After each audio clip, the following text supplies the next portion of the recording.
தோழனாக நம் வாழ்வின் ஒரு பகுதியாக இருக்கக்கூடிய அந்த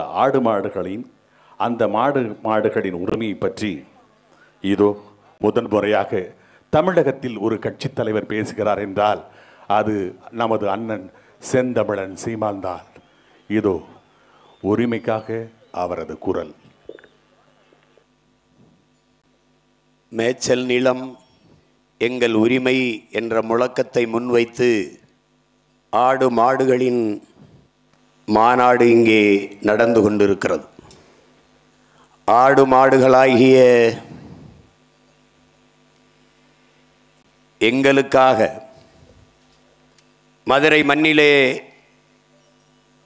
இந்த விராதனூரிலே நடந்து கொண்டிருக்கிற இந்த மாநாட்டிலே பங்கேற்றிருக்கிற எங்களுடைய மெய்ப்பர்களாகிய ஆயர்குடி சொந்தங்களே, இந்த மாநாட்டிலே பங்கேற்றிருக்கிற மதிப்புமிக்க பெருமக்களே, எல்லோருக்கும் வணக்கம். எத்தனையோ நிகழ்விலே, எவ்வளவோ கூட்டங்களிலே, மாநாட்டிலே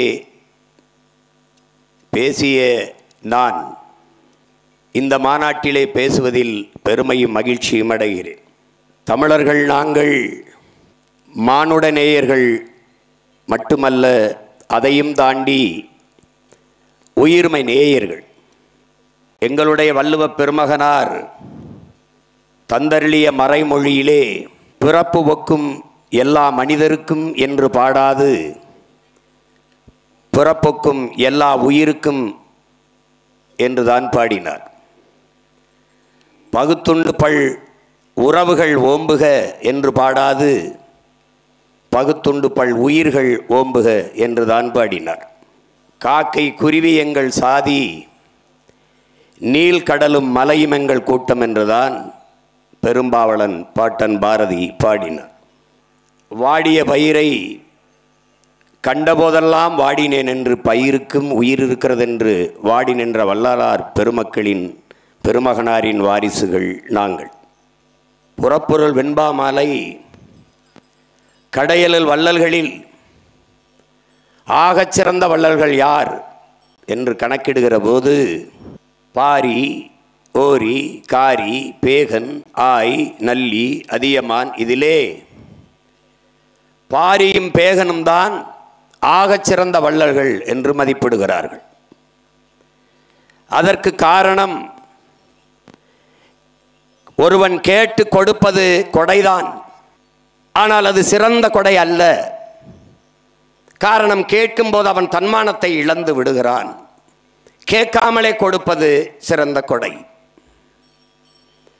ஒருவன் முகம் வாடியிருந்தால் அவன் பசியோடு இருக்கிறான் என்பதை புரிந்து கொண்டு அவனுக்கு உணவளிப்பது ஒரு கொடை. ஆனால் அதையும் விட சிறந்த கொடை இருக்கிறது. அதுதான் கேட்கும் திறனற்ற உயிர்களுக்கு கொடுக்கிற கொடை. மயில் போர்வை வேண்டும் என்று பேகனிடத்தில் கேட்கவில்லை, ஆனால் கொடுத்தான். பாரி தேரை நிறுத்திவிட்டு செல் என்று முல்லைக்கொடி கேட்கவில்லை, பாரி தேரை நிறுத்திவிட்டு சென்றான். கேட்கும் திறனற்ற உயிர்களுக்கு கொடுத்ததாலேயே பாரியும் பேகனும் ஆகச்சிறந்த வள்ளல்களாக போற்றப்படுகிறார்கள். அந்த கேட்கும் திறனற்ற உயிர்களுக்கு போர்வையும் தேரையும் கொடையாக கொடுத்த வள்ளலின் வாரிசுகள் இன்று பேசும் திறனற்ற உயிர்களுக்காக, ஆடு மாடுகளுக்காக, அவர்களின் உரிமைக்காக பேசுவதில் பெருமை அடைகிறேன். இங்கே முன்னாடி நிற்கிற ஆடு மாடு என்பது எங்களுடைய செல்வங்கள். எங்களுடைய வாழ்க்கையோடு, எங்கள் கலாச்சாரம் பண்பாட்டோடு இணைந்து வாழ்கிற போற்றத்தக்க உயிரினங்கள். என்னரும் தமிழ் பெருமக்களே, என்னிலும் இளைய என் தம்பி தங்கைகளே, கல் தோன்றி மண் தோன்றா காலத்தே வாளோடு முன்தோன்றிய மூத்த கொடி தமிழ்கொடி என்று சொல்வதெல்லாம் தமிழர்கள் இப்படித்தான் எப்போதும் பழம்பெருமையை பேசிக்கொண்டிருப்பார்கள் என்று நம்மை ஏளனம் பேசுவார்கள், கேலி பேசுவார்கள். மண் தோன்றுவதற்கு முன்பு இவர்கள் தோன்றிவிட்டார்களாம் என்றெல்லாம் கேலி பேசுவார்கள். கல் தோன்றி மண் தோன்றா காலத்தை என்றால் கல் தோன்றிவிட்டது, மலை தோன்றிவிட்டது, மண் தோன்றவில்லை, நிலம் தோன்றவில்லை. முதல் திணை குறிஞ்சி திணை, குறிஞ்சி நிலம், மலையும் மலை சார்ந்த இடமும். அங்கு வாழ்ந்த மக்கள் குறிஞ்சி நிலம் அதிகமாக, இங்கு குறிஞ்சி பூக்கள் அதிகமாக இருந்ததால் அந்த நிலத்திற்கு பெயர் பின்னாடி வந்த நமது முன்னவர்கள் குறிஞ்சி திணை, குறிஞ்சி நிலம் என்று வகுத்தார்கள். அங்கு வாழ்ந்த மக்கள் குன்றவர்கள் என்று அழைக்கப்பட்டார்கள். பிறகு காலப்போக்கில் இன் உச்சரிப்பு குன்றி குன்றி குன்றி குறவர்கள் என்று அழைக்கப்பட்டார்கள். ஆதி தமிழ்குடி, ஆதி தாய்க்குடி குறவர் குடிதான். அந்த குடியின் தலைவன், அந்த நிலத்தின் இறைவன் தான் நம்முடைய திருமுருக பெருமகனார். அங்கே ஆடு மாடுகளை விலங்குகளை வேட்டையாடி உண்டோம், கிழங்குகளை உண்டோம், பழங்களை உண்டோம். அங்கிருந்து மெதுவாக மெதுவாக நகர்ந்து கீழே இறங்கி வந்தோம். அடர்ந்த காடுகள், காடும் காடு சார்ந்த இடமும் அங்கு வாழத் தொடங்கினோம். அந்த நிலத்திலே முல்லைப்பூக்கள் அதிகமாக இருந்தால், சிறிய சிறிய முல்லைப்பூக்கள் அதிகமாக இருந்ததால் நமது முன்னவர்கள் அந்த நிலத்திற்கு பெயர் அந்த முல்லை திணை, முல்லை நிலம் என்று பெயரிட்டு அழைத்தார்கள்.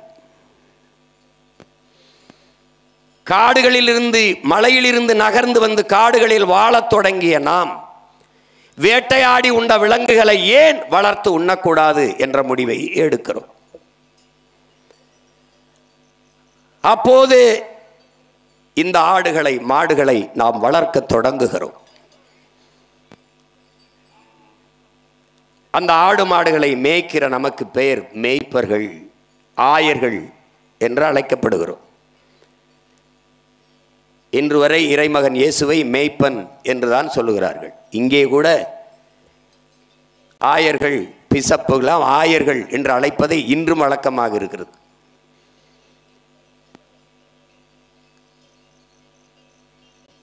அங்கே ஆடு மாடுகளை எண்ணுவதற்கு அங்கேயே நாம் 1-2 எண்ணை கண்டுபிடித்து விடுகிறோம். அதற்கு சான்றாக நம்முடைய மறையில் வள்ளுவ பெருமகனார் தன் குரலிலே எழுத்தன்ப ஏன எண்ணன்ப என்று பாடாது எண்ணன்ப ஏன எழுத்தன்ப இவ்விரண்டும் கண்ணன்ப வாழும் உயிருக்கு என்றுதான் பாடுகிறார். முதலில் எண்ணை வைத்து பாடுகிறார். எழுத்து தோன்றுவதற்கு முன்பே என் தோன்றிவிடுகிறது, தோன்றிவிட்டது என்று சொல்கிறார். எண்களை கண்டுபிடித்து கொடுத்த இனம் ஆயர்குடி. ஆயர்குடி மக்கள் மேய்ப்பர்கள் நாம். ஆடு மாடுகளை எண்ணுவதற்கு 1-2 கண்டுபிடித்த கூட்டம். இரண்டாவது பெரிய தாய்க்குடி ஆயர்கள், மேய்ப்பர்கள். கல் தோன்றிவிட்டது, குறிஞ்சி நிலம், மலை, மலை சார்ந்த இடம். காடு தோன்றிவிட்டது, 2வது இடம். நிலம் தோன்றவில்லை, மண் தோன்றவில்லை. இந்த காடும் காடு சார்ந்த இடத்திலே, முல்லை நிலத்திலே வாழ்ந்த நாம் அந்த குடிகளின் தலைவனை தேர்வு செய்தோம். ஆயர்குல தலைவன், அங்கே ஒரு தலைவனை தேர்வு செய்தோம்.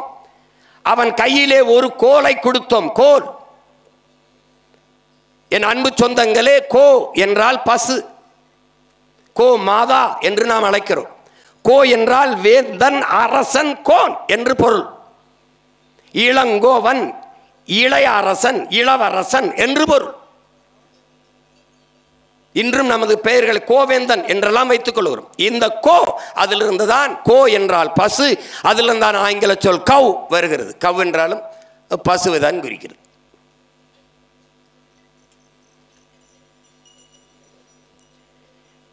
இந்த கோ அந்த குடிகளின் அரசன், அந்த குடிகளின் தலைவன் கோன் என்று அழைக்கப்பட்டான். அவன் கையிலே ஒரு கோல் இருப்பதால் கோன் என்று அழைக்கப்பட்டான். அதனால் நாம் கோனார்கள் என்று ஆனோம். இன்றும் நமது வீர பெரும்பாட்டன் வீரன் அழகுமுத்து கோன் என்று அழைப்பதற்கு காரணம் மன்னன், அரசன் என்ற பொருளுக்கு. கோன் என்றால் அரசன், மன்னன், வேந்தன் என்று பொருள். இரண்டாவது தாய்க்குடி ஆடு மாடுகளை மேய்த்த மேய்ப்பர் குடி, ஆயர்குடி, கோன். அந்த குடிதான் மானுட குலத்தின் 2வது பெரிய தாய்க்குடி. அங்கிருந்து கீழே இறங்கினோம். கீழே இறங்கி வந்து நிலமும் நிலம் சார்ந்த, வயலும் வயல் சார்ந்த இடமும் அங்கே வந்தோம். அங்கே மருத மரங்கள் அதிகமாக இருந்ததால் அந்த நிலத்திற்கு பெயர் மருத நிலம் என்று வந்தது. அங்கேதான் ஏன் நமக்கான உணவுப் பொருளை நாமளே விளை வைத்து உண்ணக்கூடாது என்ற முடிவெடுத்தோம். அங்கே ஆறை கண்டோம், நதியை கண்டோம், அங்கே நிலைத்து வாழலாம் என்ற முடிவெடுத்தோம். நகர்ந்து நகர்ந்து வந்த நாம் அந்த இடத்திலே தான் வேளாண்மை செய்ய தொடங்கினோம். வேளாண்மைக்காக நாம் இந்த மாடுகளை உழவுக்கு பயன்படுத்துறதுக்கு வயக்கினோம். திமிரி நிமிர்ந்து இருக்கிற திமிலோடு ஆற தழுவி தழுவி தழுவி காட்டு விலங்கான அவனை வீட்டு விலங்காக வயக்கினோம், மாற்றினோம். அவன் திமிரோடு ஆற தழுவி அன்பு கொண்டு தழுவி தழுவி அவனை நம்மோடு தன்வயப்படுத்தினோம். அதுதான் ஏறு தழுவுதல் என்று அழைக்கப்படுகிறது. இன்று வரை இந்த ஜல்லிக்கட்டு என்பது பின்னாடி வந்த நாயக்க மன்னர்கள் அவர்கள் இந்த மாட்டு காளையின் கொம்பிலே சல்லி காசுகளை கட்டி விட்டதால் அது சல்லியை கட்டினதால் சல்லிக்கட்டு என்று ஆகிவிட்டது. ஏறு தழுவுதல் தான் நம்முடைய விளையாட்டு. சங்க இலக்கியத்தில் இன்று வரை பாக்கல் இருக்கு.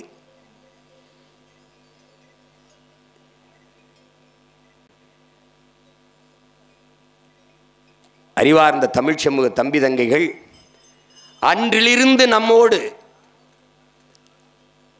ஒரு உறவினனாக உடன் பிறந்தவனாக நம்மோடு இணைந்து இந்த ஆடுகளும் மாடுகளும் வாழ்ந்து கொண்டிருக்கிறது. கொல்லேற்று கோடஞ்சுவானை மறுமையும் புல்லாலே ஆய மகள் என்று இருக்கிறது.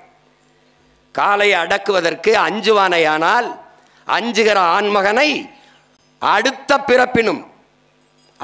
பிறப்பிலும் மனம் செய்ய ஆய மகள் அஞ்சுவாள். அவன் கோழை என்று கருதப்படுகிறான். கொல்லேற்ற கோடஞ்சுவானை மறுமையும் புல்லாலே ஆய மகள் என்று சங்க இலக்கியத்திலே பாட்டு இருக்கிறது. அப்ப இருந்து நாம் இந்த ஏறுதழுவி வருகிறோம். அந்த காளையை பழக்கி வயக்கி உழவுக்கு பயன்படுத்தினோம். அன்றிலிருந்து நம் குடும்ப உறுப்பினராக உடன் பிறந்த ஒருவனாக நம்மோடு இருப்பது இந்த மாடுகள். அப்ப மூன்றாவது நிலம்தான் மண். கல் தோன்றிவிட்டது, மண் தோன்றவில்லை. மண் தோன்றா காலத்தை வாளோடு முன் தோன்றிய மூத்த குடி என்று வேண்டியது. இரண்டாவது நிலமான காடும் காடு சார்ந்த இடத்திலே முல்லை நிலத்திலே வாழ்ந்த நம் மக்கள், முல்லை நிலத்திலே வாழ்ந்த நமது செல்வங்கள் ஆடும் மாடும். அதே காட்டுக்குள் இன்றைக்கு நம் ஆயர்குல மக்களும் இந்த ஆடும் மாடும் காலடி வைக்க கூடாது என்கிற தடையை எப்படி ஏற்பது என்பதைத்தான் அறிவார்ந்த மக்களிடத்திலே உங்கள் மகன் எழுப்புகிறேன். அதே காட்டுக்குள் அதே மலையடிவாரத்தில் உன் மாடு ஆடும் நுழைய கூடாது, என் மேய்ப்பர்கள் என் ஆயர் குடி கால் வைக்க கூடாது என்றால் அந்த தடையை தகர்க்காமல் இருப்பது போல ஒரு கொடுமை ஏதாவது உண்டா என்பதை பார். எப்படி இது?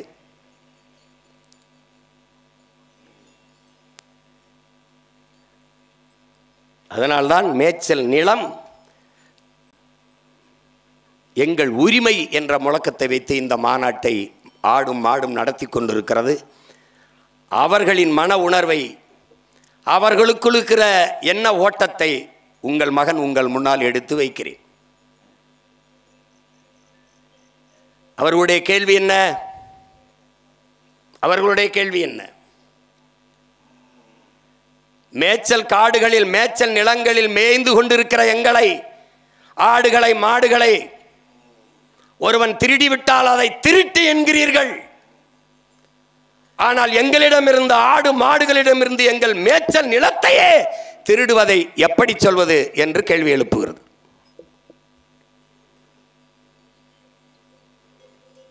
நாடு உங்களது என்றால் காடு எங்களது இல்லையா? அந்த காட்டில் எனக்கு உரிமை இல்லையா?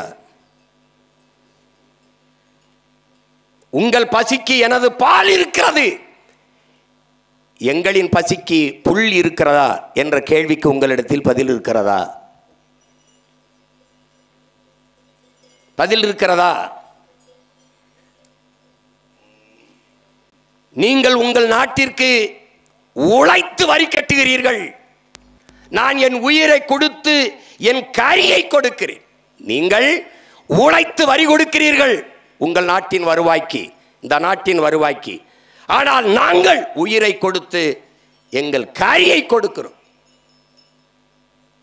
2021-22 24,000 கோடி மாட்டுக்கறி ஏற்றுமதி இந்தியாவின் வருமானம்.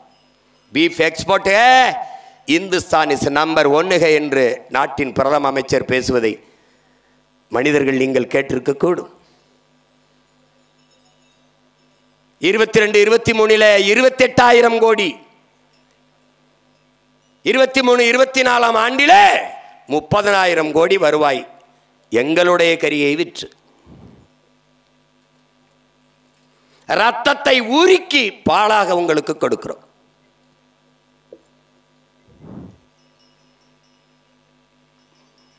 எத்தனையோ தாய்மார்கள் எங்களை நம்பித்தான் பிள்ளையே பெறுகிறார்கள். அவர்கள் ஓராண்டு பால் ஊட்டி அதோடு நிறுத்தி விடுகிறார்கள். உனக்கு உயிர் போகிற நிலையில் உயிர் பால் ஊட்டினால் உன் தாய், உயிர் போகிற நிலையில் இறுதி பால் ஊட்டுவதும் நான் தான். பசுதான் கடைசி பால் உன் தாயின் மார்பிலிருந்து ஊற்றப்படுவதில்லை. என் உடன் பிறந்தானே பசுவின் பாலைத்தான் ஊட்டுகிறார்கள். இறுதி பால் ஊட்டுகிற தாய் நம் முன்னாடி கூடி நிற்கிற இந்த பசுக்கள் தான் என்பதை அறிவார்ந்த தமிழ் சமூக மக்கள் புரிந்து கொள்ள வேண்டும்.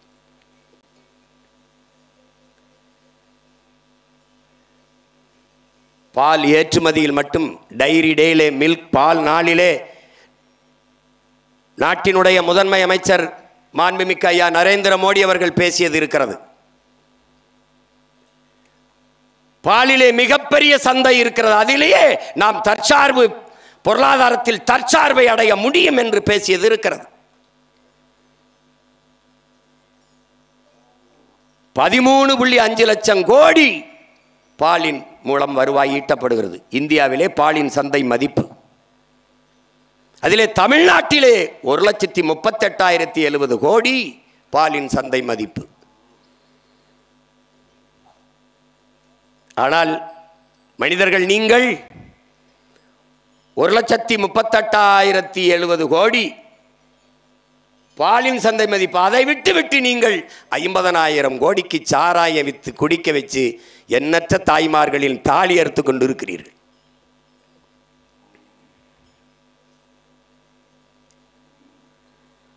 பொருளாதாரம் எங்கு இருக்கிறது என்று தெரியாத மூடர்களாக இருக்கிறீர்கள்.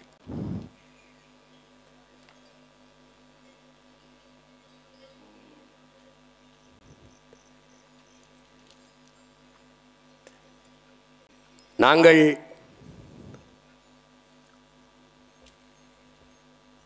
இங்கே ஆவின் பால் என்று உங்களுடைய அரசு விற்கிறது. பால்வளத்துறை என்று வைத்திருக்கிறது, கால்நடை துறை என்று ஒன்று வைத்திருக்கிறது. அதெல்லாம் எதற்காக வைத்திருக்கிறது? ஆவே இல்லாத, மாடுகளே இல்லாத மாட்டுப்பாலை எப்படி உங்களால் மக்களிடத்தில் ஏமாற்றி விற்க முடிகிறது? எப்படி விற்க முடிகிறது? கால்நடை துறை என்று வைத்திருக்கிறார்கள். அதற்கு வேலை என்ன? கால்நடையை பற்றி கவலையப்படாத ஒரு துறைக்கு பேர் கால்நடை துறை என்றால் இது எப்படி நீங்கள் அறிவார்ந்த மனிதர்கள் ஏற்கிறீர்கள்? எப்படி ஏற்கிறீர்கள்? எப்படி ஏற்கிறீர்கள்?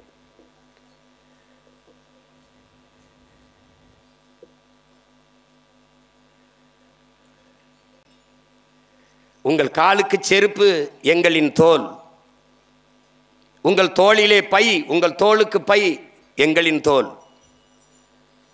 மழை பெய்யும் போது நனையாத உங்களுக்கு மேல் ஆடை எங்களின் தோல். எல்லாவற்றுக்கும் எங்களின் தோல் இருக்கிறது. எங்களுக்கு சாப்பிட ஒருபடி வைக்கோல் இருக்கிறது. அதை பற்றி நீங்கள் என்றைக்காவது கவலைப்பட்டது உண்டா மனிதர்களே? இதெல்லாம் நான் பேசல, என் முன்னாடி நிற்கிறவர்களுடைய மனக்குரலை உங்கள் முன்னால் நான் எடுத்து வைக்கிறேன்.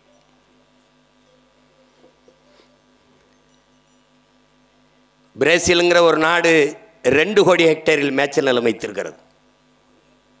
நியூசிலாந்து 25 லட்சம் ஹெக்டேர் மேய்ச்சல் நிலங்களை வைத்திருக்கிறது. ஆஸ்திரேலியா 3.5 கோடி ஹெக்டேர் விளைநிலங்களை வைத்திருக்கிறது. கென்யான் ஒரு சின்ன நாடு 1 கோடி ஹெக்டேர் விளைநிலங்களை வைத்திருக்கிறது, மேய்ச்சல் நிலங்களை வைத்திருக்கிறது. இந்தியா 1.7 கோடி ஹெக்டேர் மேய்ச்சல் நிலங்களை வைத்திருக்கிறது என்று விவரங்கள் சொல்லுது. அதிலே தமிழ்நாடு 12 லட்சம் ஹெக்டேர் மேய்ச்சல் நிலங்களை வைத்திருக்கிறது என்று சொல்லுகிறார்கள். அது குறிப்பாக கிருஷ்ணகிரி, தருமபுரி, சேலம், நாமக்கல், நீலகிரி இங்கெல்லாம் மேய்ச்சல் நிலங்கள் இருப்பதாக கணக்கிலே சொல்கிறார்கள். கிருஷ்ணகிரி தருமபுரியிலே 3 லட்சம் ஹெக்டேர், நீலகிரியில் 1 லட்சம் ஹெக்டேர், திருவண்ணாமலையில் 1.5 லட்சம் ஹெக்டேர் மேய்ச்சல் நிலங்கள் இருக்கிறதாக சொல்லுகிறார்கள். இருக்கிறதா என்ற கேள்வியை நீங்களே எழுப்பி பாருங்கள். 12 லட்சம் ஹெக்டேரிலே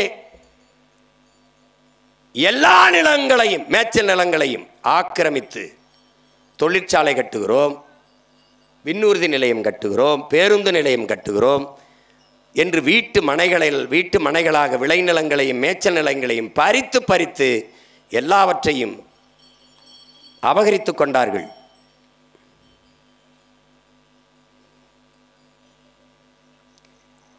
உங்களுக்கு பால் வேண்டும், மோர் வேண்டும், தயிர் வேண்டும், நெய் வேண்டும், சீஸ் பாலாடை கட்டி வேண்டும், வெண்ணெய் வேண்டும், எல்லாவற்றையும் வக்கணையா திங்கிற வெண்ணெய்கள் நாங்கள் எதை திம்போம் என்று ஒரு தடவை கூட யோசிக்கிறது இல்லை. மேய்ச்சல் பெரம்போக்கென்று பல லட்சக்கணக்கான ஏக்கர் நிலங்கள் இருந்தது.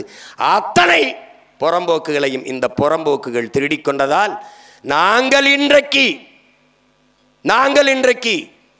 சுவரிலே ஒட்டுகிற சுவர் ஒட்டியை திங்க வேண்டிய நிலைமை, போஸ்டரை திங்க வேண்டிய நிலைமை, நெகிழி, குளைமம், தமிழில் சொன்னால் உங்களுக்கு வேற புரியாது, பிளாஸ்டிக், பாலித்தீன் இதுகளை தின்று சாக வேண்டிய நிலைமைக்கு தள்ளப்பட்டிருக்கிறோம்.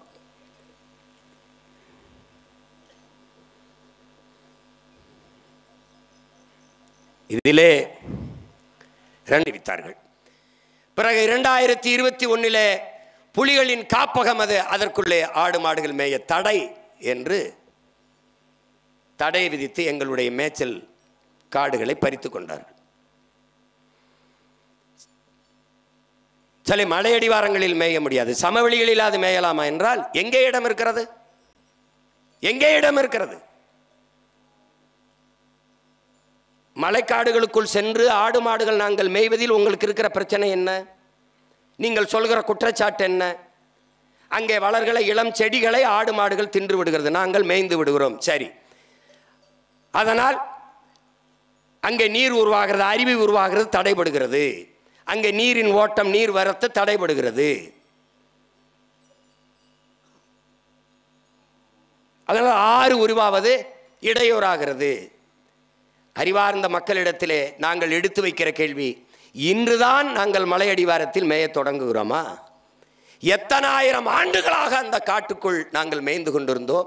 அப்போதெல்லாம் தடைபடாத அருவி, அப்போதெல்லாம் தடைபடாத நதியின் ஓட்டம் இப்போது எப்படி தடைபடுகிறது? திடீரென்று 21ஆம் ஆண்டுக்கு பிறகு எப்படி தடைபடுகிறது? இத்தனை ஆயிரம் ஆண்டுகள் ஆதியில் நீங்கள் செய்த வேலையே எங்களை மேய்க்க தொடங்கியதுதான். அன்றிலிருந்து வராத இடையூர் இப்போது எப்படி வந்தது? இப்போது எப்படி வந்தது? அங்கே இருக்கிற சுனைகள், குட்டைகளில் போய் நாங்கள் தண்ணீரை குடிப்பதால் அது வனவிலங்குகள் குடிக்கிறதுக்கு அது இடையூறாகிறது. நாங்கள் அதிலே உள்ளே குதித்து கலக்கி விடுகிறோம் என்று. நாங்கள் என்ன நீச்சல் போட்டிக்கா செல்கிறோம்? அங்கே வைத்து குதித்து விளையாடுகிறோமா? எந்த ஒரு தர்க்கமாவது, எந்த ஒரு வாதமாவது ஏற்புடையதாக இருக்கிறதா என்று பாருங்கள். வெளியிலே இருந்து உள்ளே மேய போகிற நாங்கள் இங்கே இருந்து நோயை கொண்டு போய் வனவிலங்குகளுக்கு, காட்டு விலங்குகளுக்கு பரப்பி விடுகிறோம் என்கிறார். எங்களால் உங்களுக்கு பரப்பப்பட்ட நோய் எத்தனை? குறிப்பாக கொரோனாய் நோய் வந்து செத்த ஆடு மாடுகள் எத்தனை? எத்தனை? எந்த நோயை கொண்டு பரப்பினோம்? எந்த நோயை கொண்டு போய்? ஆரையும் அறிவையும் அவ்வளவு அக்கறையாக பாதுகாப்பவர்களா நீங்கள்? நொய்யல் ஆறு என்று ஒரு ஆறு இருக்கிறது, அந்த ஆறின் நிலை என்ன? சாக்கடை கழிவும் ஆலை கழிவையும் சாய கழிவையும் கொட்டி அந்த நதியவே சாகடித்து விட்டீர்கள். ஒரு வாய் தண்ணி ஆடு மாடுகள் நாங்கள் குடிக்க வாய்ப்பு இருக்கிறதா? இல்லை நீங்களாவது பயன்படுத்தும் நிலையிலே அந்த நதி இருக்கிறதா? நீங்கள் சொல்கிறது மேகமலையில் நாங்கள் இந்த மலையில் மேய்வதற்கு காரணம் வைகை நதி உருவாகிறதை தடைப்படுத்துகிறோம் என்று. நதியை நீங்கள் நதியாக வைத்திருக்கிறீர்களா? வைகை ஆறு இன்று ஆறாக இருக்கிறதா? மதுரை மக்களின் சாக்கடை கழிவு ஓடுகிற காவாயாக இருக்கிறதா என்பதை அறிவார்ந்த மக்கள் நீங்களே சொல்லுங்கள். 32 ஆறையும் அதில் மண்ணள்ளி வித்து நாசம் பண்ணியது யார்? மலைகளை கல்குவாரி என்று வெட்டி, எம்சாண்ட் என்று வெட்டி நொறுக்கி தாயின் மாரை கரியாக பார்த்தவர்கள் யார்? ஐந்தறிவு கொண்ட மானிடர்களே, உங்களை பெற்ற தாயின் மார்பில் நீங்கள் மட்டும்தான் பால் குடிக்க முடியும், பால் குடிப்பீர்கள். ஆனால் பூமி தாயின் முளை மார்பிலே உலக உயிர்களின் தாய் அவள். உலக உயிர்களுக்காக பாலை சுரக்கிறாள் அருவியை. அது மனிதர்களுக்கு மட்டுமானது அல்ல. ஆடு மாடுகள், புல்லு பூண்டு, நாய் நரி கொக்கு காகம் குருவி தே பூச்சி வண்டு எல்லாவற்றுக்கும் பூமி தாயின் மார்பிலே இருந்து வருகிற பால் அருவி ஆறு. அதை உங்களுக்கு உடைமையானது என்று கருதி மணலை அவலம்பித்து ஆரை சாகடித்தது யார்? அந்த நதி உங்களின் உடைமையா? அது பூமி தாயின் ரத்த நாளங்கள் என்று அறியாத உங்களுக்கு ஆறாவது அறிவு என்ன மயத்துக்கு? எதற்காக உங்களுக்கு ஆறாவது அறிவு? மணலை அள்ளிவிட்டால் ஆறு மரணித்து விடும் என்கிற அடிப்படை அறிவு இல்லாத நீங்கள் உங்களுக்கு எதுக்கு அறிவியல், புவியியல், இயற்பியல், உயிரியல், வேதியியல் எல்லாம் எதற்காக படிக்கிறீர்கள்? உங்களிடத்தில் பதில் இருக்கிறதா? கல்குவாரி எம்சாண்ட் என்று மலையை நொறுக்குகிறீர்களே. நாங்கள் உள்ளே போய் காடுகளுக்குள்ளே மலை அடிவாரங்களில் மேய்வதால் வனவிலங்குகளுக்கு பாதுகாப்பு இல்லாது போய்விடுகிறது என்று வனவிலங்குகள் மேலே அக்கறை வைத்து அதை பற்றி பாதுகாக்க துடிக்கிற பெருமக்களே, உங்களிடத்திலே எங்கள் கேள்வி. கல்குவாரியாக மலையை வெட்டி பிளக்கிற போது பல நூறு கிலோ எடை உள்ள வெடிமருந்துகளை வச்சு தகர்க்கிறீர்களே, அப்போது வனவிலங்குகளின் வாழ்க்கையை பற்றி பாதுகாக்க பற்றி கவலைப்படாத நீங்கள்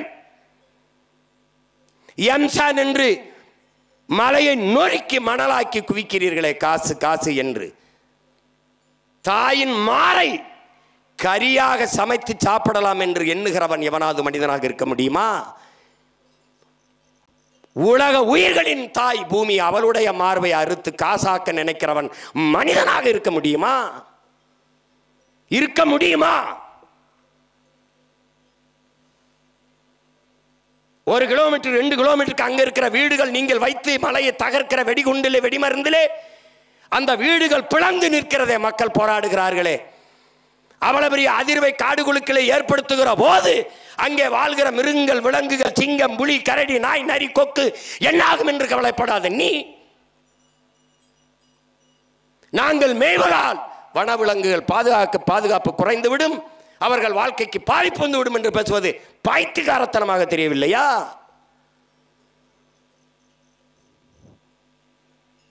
மேற்கு தொடர்ச்சி மலையின் தொடக்கம் கேரளா, அதனுடைய அடுத்த தாய கன்னியாகுமரி, அடுத்தது கேரளாவிலே தேவை கற்கள் கட்டுமானத்திற்கு, கேரளாவிலே தேவை மலை மணல் கட்டுமானத்திற்கு. அவர்கள் மலையை தொடவில்லை.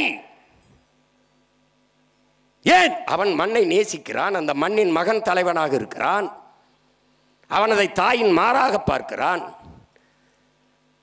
அவனுக்கு துறைமுகம் கட்ட மணல், அவனுக்கு சாலை போட மணல், அவனுக்கு துறைமுகம் கட்ட கற்கள், அவனுக்கு கட்டடம் கட்ட கற்கள், அவனுக்கு கட்டடம் கட்ட மணல். அவன் மலையை பத்திரமாக வைத்துட்டு என் தாயின் முளையை கன்னியாகுமரியில் இருக்கிறானே, அனுமதி கொடுத்தவன் அவன். அந்த மலையை கல்குவாரி என்று வெடிமருந்து வச்சு தகர்த்து நொறுக்கும் போது பாதிக்கப்படாத வனவிலங்குகளின் வாழ்க்கை நாங்கள் அடிவாரத்திலே மேய்கிற போது பாதிக்கப்பட்டு விடும் என்றால் யார் ஏற்பது? யார் ஏற்பது?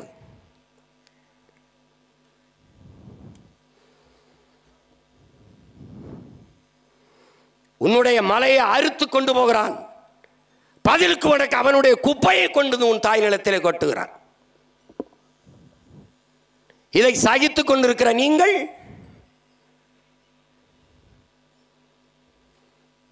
அதே மேற்கு தொடர்ச்சி மலை, இந்தியாவில் எத்தனை மலைகள், அங்கெல்லாம் நடக்காத நீற்றின் ஆய்வு தேனியிலே என்னுடைய மேற்கு தொடர்ச்சி மலையிலே நடக்க காரணம் என்ன? அவர்களே சொல்லுகிறார்கள் 50,000 டன் எடையுள்ள வெடிமருந்தை வைத்து நாங்கள் தகர்ப்போம், அதை கொடைவோம் மலையை. 50,000 டன் என்று சொன்னால் 1,00,000 டன் 1,50,000 டன் கூட இருக்கலாம். அந்த வெடிமருந்துகளை வச்சு தகர்க்கிற போது ஏற்படாத வனவிலங்குகளுக்கு பாதிப்பு, அவர்கள் வாழ்க்கைக்கு அச்சுறுத்தல், அவர்கள் வாழ்விடங்களுக்கான பிரச்சனை, நாங்கள் வெறும் புள்ளையும் புண்டையும் மேய்ந்து விட்டு வருவதில் ஏற்பட்டுவிடும் என்பதை எப்படி ஏற்கிறீர்கள்? எப்படி ஏற்கிறீர்கள்?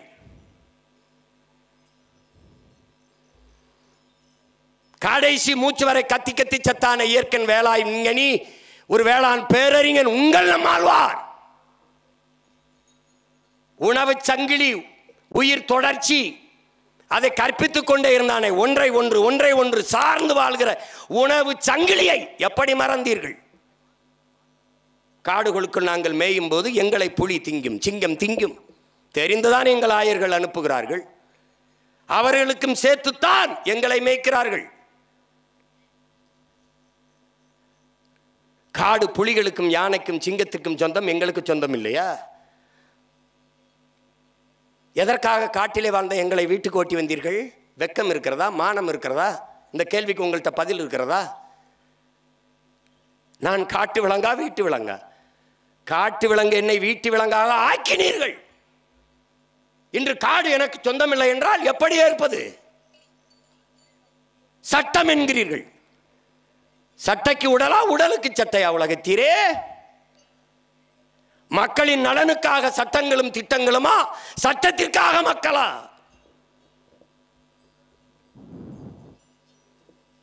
இது குறிப்பாக அறிவார்ந்த தமிழ் சமூக மக்கள், நீங்கள் இதை ஏற்கிறீர்களா? ஏற்கிறீர்களா? வெட்டி வெட்டி நீங்கள் விற்கும் போது அழியாத மலை வனம், அங்கே வனவிலங்கு வாழ்க்கை தரம், வாழ்க்கை பாதுகாப்பு, நாங்கள் ஓரத்தில் போய் புள்ளையும் பூண்டையும் மேய்ந்து விட்டு அங்கே இருக்கிற சுனைகள் குட்டையில் இருக்கிற தண்ணீரை குடித்து வருவதில் காட்டின் வளம் அழிந்து விடுகிறது. எல்லாம் காடுகளை காலங்காலமாக பல ஆயிரம் ஆண்டுகளாக பாதுகாத்து வந்த மக்கள், காடுகளிலே வாழ்ந்த பழங்குடி மக்களும் எங்களை மேய்க்கிற எங்கள் மேய்ப்பர் குடி ஆயர்குடி கோன்களும் தான் என்பதை அறிவார்ந்த மக்கள் புரிந்து கொள்ள வேண்டும். காடுகளின் ஆன்மா இன்று வரை காப்பாற்றப்படுகிறது, சீரழியாமல் பாதுகாக்கப்படுகிறது என்றால் எங்கள் ஆயர்குடிகளாலும், காடுகளிலே வாழ்கிற, காடே குடிகளாக வாழ்கிற, காடே வீடு என்று வாழ்கிற பழங்குடி மக்களாலும் தான். இதை கூட அறியாத, கற்காத கல்வி உங்களுக்கு எதற்காக? பள்ளிக்கூடம் சென்று படிக்காத எங்களுக்கு இருக்கிற அறிவு கூட உங்களுக்கு இல்லை என்றால் என்ன செய்வது?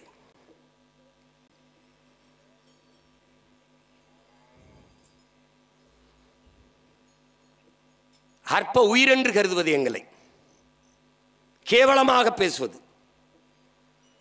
பள்ளிக்கூடத்தில் ஒரு மாணவனுக்கு படிப்பு சரியாக வரவில்லை என்றால் ஆசிரியர் பெருமக்கள் நன்றாக சொல்லிக் கொடுங்கள். அதற்குத்தானே ஊதியம், அதுதானே உங்கள் பணி. ஒரு முறை பதியவில்லை என்றால் திரும்ப மறுமுறை சொல்லிக் கொடுங்கள். மறுமுறை என்றால் 3வது முறை 4வது முறை சிறப்பு பயிற்சி வைத்து கூட கற்றுக் கொடுங்கள். அதை விட்டுவிட்டு ஆடு மாடு மேய்க்கத்தான் லாயக்கு என்றால் ஆடு மாடு மேய்ப்பது அவ்வளவு இழிவு அவமானம் ஆகிவிட்டதா? ஆடும் மாடும் மேய்ப்பது அவமானம் அல்ல, வெகுமானம், வருமானம் என்பதை உணராத வரை உன் நாடு பொருளாதாரத்தில் வளராது, ஒரு மயிரையும் புடுங்காது. என்ன புரிதல் இருக்கிற உங்களுக்கு?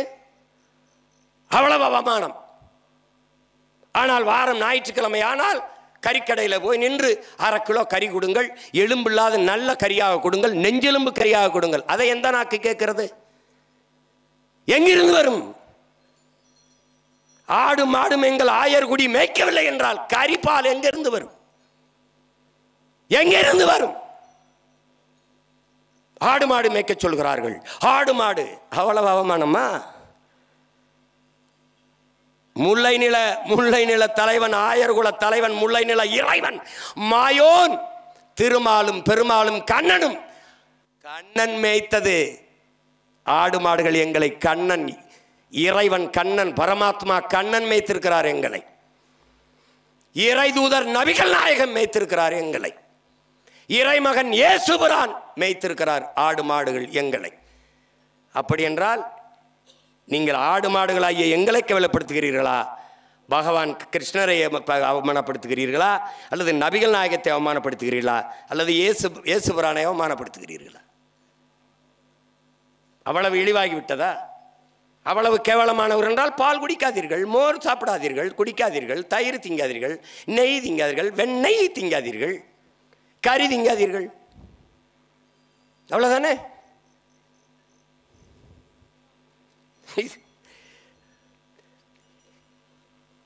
இது ஒரு சிந்தனை, இழி சிந்தனை. ஆடு மாடு மேய்ப்பது தொழில் அல்ல, எங்கள் வாழ்க்கை முறை, எங்களினுடைய பண்பாடு, எங்கள் வாழ்வியலோடு இயைந்த கலாச்சாரம் அது.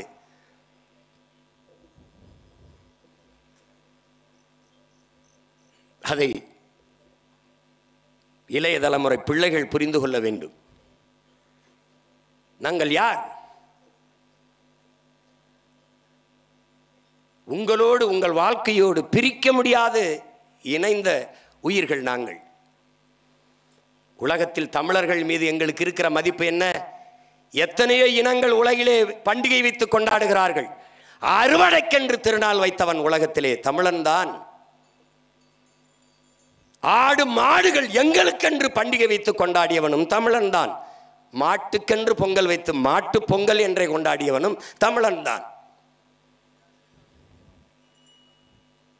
காரணம், உங்களோடு தோளுக்கு தோளாக நின்று நாங்கள் உழைத்ததான். வேளாண்மை வருகிற போது நாங்கள் உங்களோடு உழவுக்கு பயன்படுவோம். எங்கள் தோளிலே கலப்பையை வைத்து, மேலியை வைத்து, கலப்பை வைத்து உழுது, அகல உழுவதை விட ஆழ உழுவது மேல் என்று முன்னோர்கள் சொன்னது எவ்வளவு அர்த்தம் உள்ளது என்பதை நீங்கள் எண்ணி பார்க்க வேண்டும்.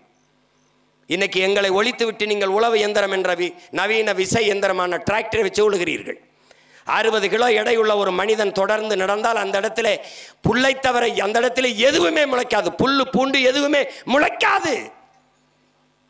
60 கிலோ எடையுள்ள மனிதன் நடந்தாலே எதுவும் முளைக்காத போது 6 டன் எடையுள்ள டிராக்டரை வச்சு இவ்வளவு பெரிய சக்கரத்தை வச்சு பூமியை அழுத்தினால், நிலத்தை அழுத்தினால் அந்த இடத்துல என்ன முளைக்கும்? கலப்பை உழும். டிராக்டர் எந்திரம் கீறிவிடும், மெதுவாக கீறிவிடும், கோடு போட்டு விடும். அந்த உழவு முறையை நீங்கள் விட்டீர்கள். நவீன டிராக்டர் எந்திரத்தை கண்டுபிடித்தவன் அதை சந்தைப்படுத்துவதற்கு மாடுகளை கொல்ல வேண்டும் என்று முடிவெடுத்தான். பல ஆயிரக்கணக்கில் எங்களை வாங்கி கொன்று புதைத்தார்கள். பசுமை புரட்சி என்று கொண்டு வந்தீர்கள். செயற்கை உரத்திற்கு போனீர்கள். வெண்மை புரட்சி என்று வாய்களிக பேசுகிறீர்களே, எங்களின் பால் இல்லாத வெண்மை புரட்சி ஏது?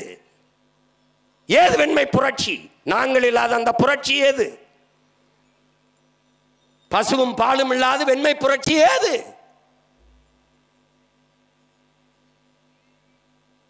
உங்களோடு நாங்கள் உழுதோம்,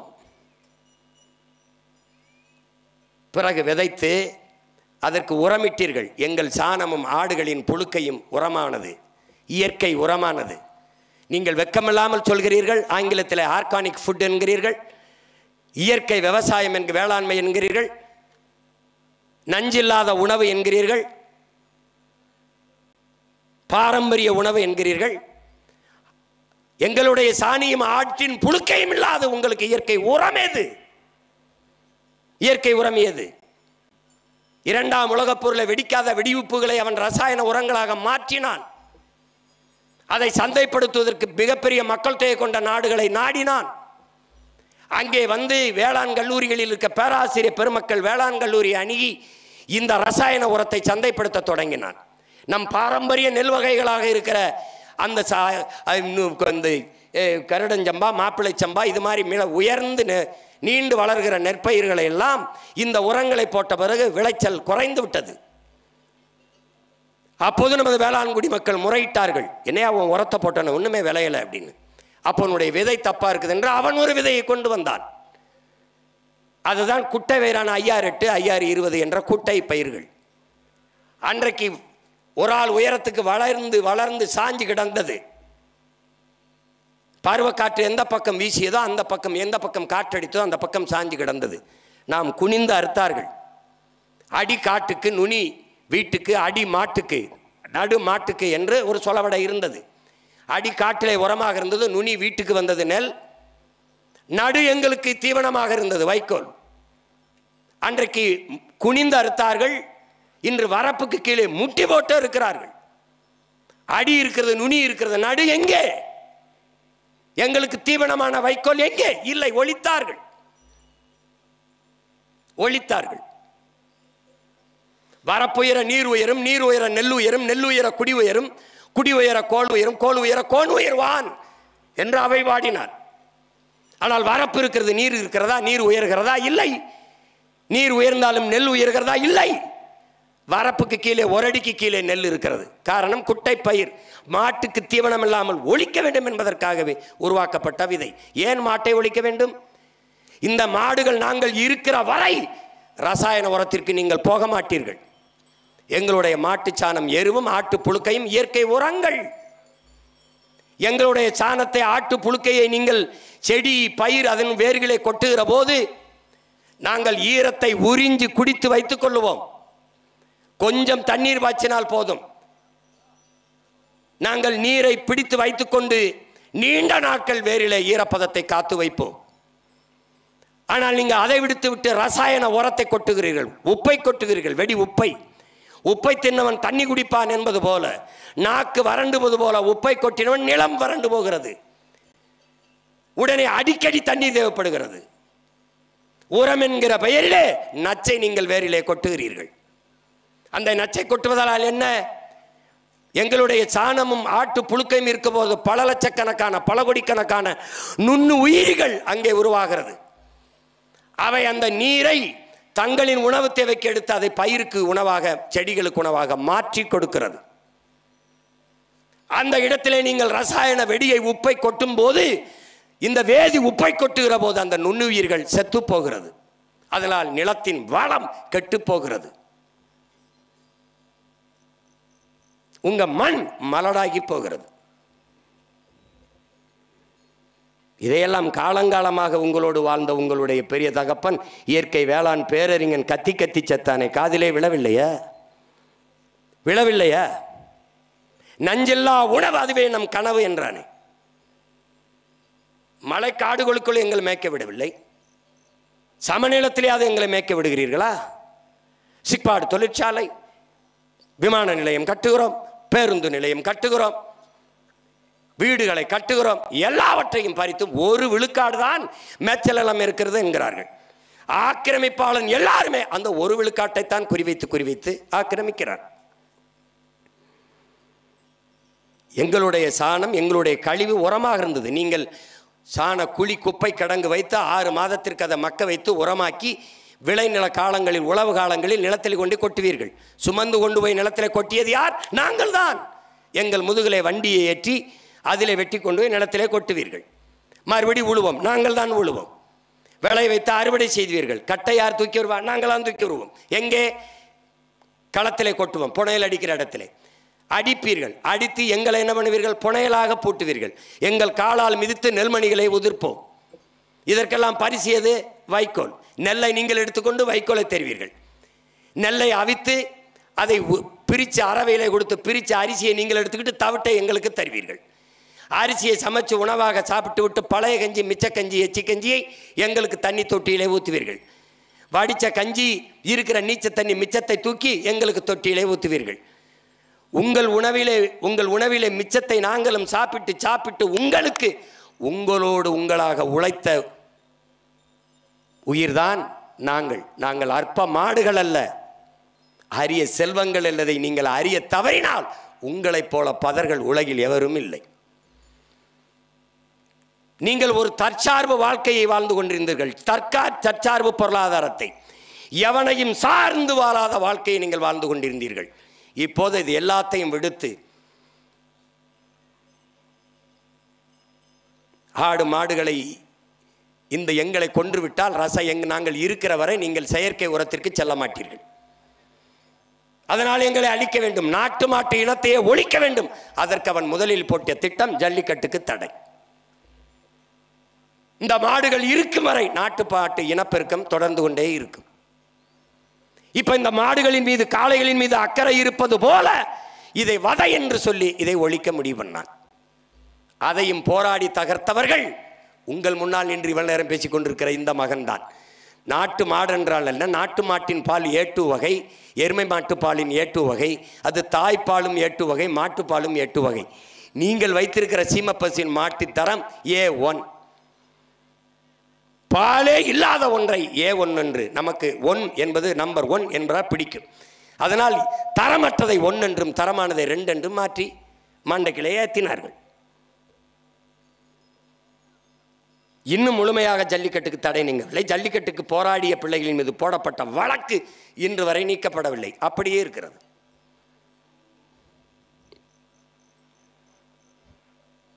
நாட்டு மாட்டு இனத்தை அழிக்க துடிப்பதன் காரணத்தை நீங்கள் நன்கு அறிந்து கொள்ள வேண்டும். நாங்கள் நாட்டு மாடுகள் போடுகிற சாணத்தை காலையில் வந்து பாருங்கள், பூச்சி புழு வண்டு இருக்கும். சீமை பசுகள் போடுகிற சாணத்தை காலையில் வந்து பாருங்கள், காஞ்சு காற்றிலே பறக்கும். நாங்கள் போடுகிற கண்ணுக்குட்டி அவுத்து விடுங்கள், நீங்கள் பிடிக்க முடியாது, துள்ளி குதித்து ஓடும். சீமை பசு போடுகிற கண்ணுக்குட்டி அவுத்து விடுங்கள், அரை அடி கூட நகராது. வேண்டுமானால் சோதித்து பாருங்கள். நீங்கள் சீமை பசு போடுகிற கண்ணுக்குட்டியை ஜல்லிக்கட்டுக்கு கொண்டு வாருங்கள் பார்ப்போம், ஜல்லிக்கட்டு காளையாக மாற்றுங்கள் பார்ப்போம். இங்கே காளையாக நிற்கிற எல்லாம் நாங்கள் போட்ட குட்டிகள் தான், எங்கள் பாலிலே ஊட்டமாக வளர்ந்தவர்கள் தான்.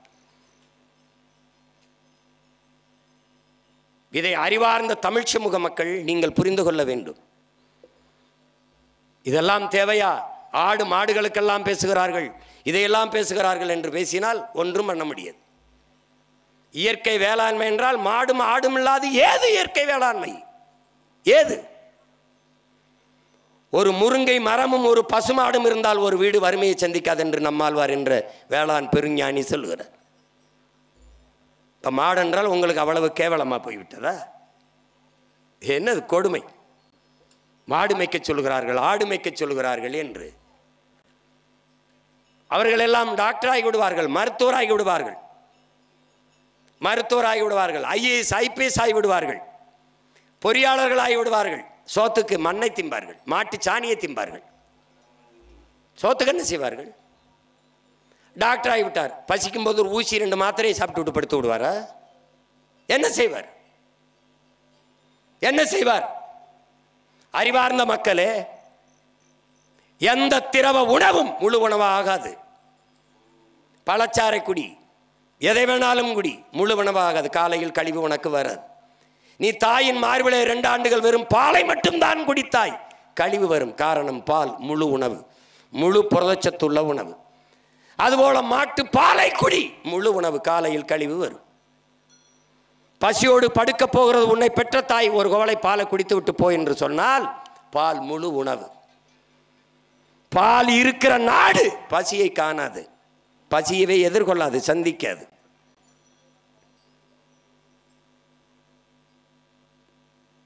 இதையெல்லாம் அறியாது நீங்கள் கற்று என்ன பயன்?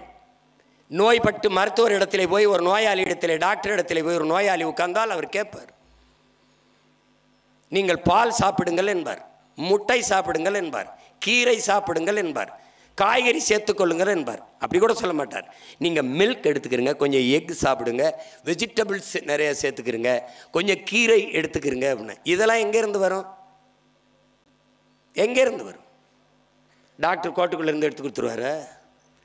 எங்கள் ஆத்தால அப்போ காட்டில் விவசாயம் பார்க்கணும், என் ஆடு மாடு அவனோட சேர்ந்து உழைக்கணும், பால் வரணும்னா என் ஆள் மேய்க்கணும்.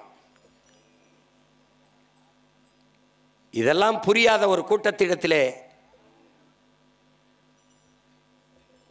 பேசி பயன் என்ன இருக்கிறது? பயன் என்ன இருக்கிறது? அறிவார்ந்த தமிழ் சமூக பிள்ளைகள் புரிந்து கொள்ள வேண்டும். ஒரு நாட்டிலே மருத்துவர்களுக்கு அதிக மதிப்பு இருக்கிறது என்றால் அந்த நாடு நோயுற்ற சமூகமாக, நோயுற்ற நாடாக, நோயாளிகளை அதிகம் கொண்ட நாடாக மாறிக்கொண்டிருக்கிறது என்று பொருள். ஒரு நாட்டிலே வழக்கறிஞர்களுக்கு, காவல்துறைக்கு, நீதிபதிக்கு அதிக மதிப்பு இருக்கிறது என்றால் அந்த நாடு குற்றச்சமூகமாக, குற்றவாளிகளை அதிகமாக கொண்ட நாடாக மாறிக்கொண்டிருக்கிறது என்று பொருள். எந்த நாட்டிலே உணவளிக்கிற உழவர் குடி, உழவு இல்லை என்றால் உணவு இல்லை, உணவு இல்லை என்றால் உயிர்கள் இல்லை, உயிர்கள் இல்லை என்றால் உலகம் இல்லை.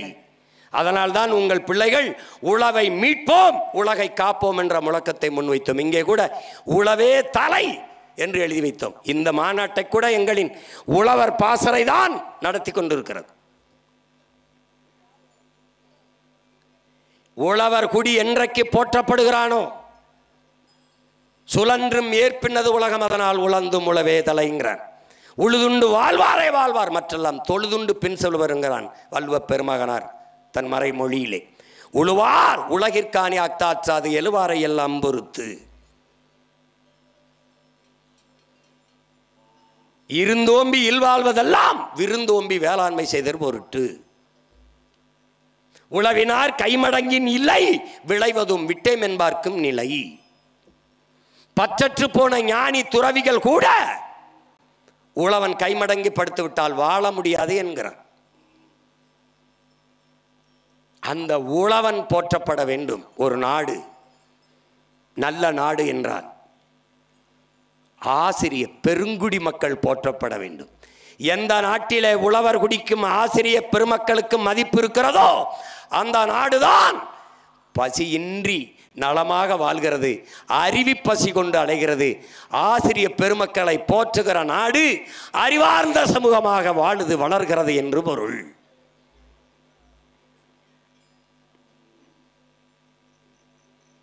அதை இளைய தலைமுறை தம்பிதங்குகள் நினைவில் வைத்துக் கொள்ள வேண்டும்.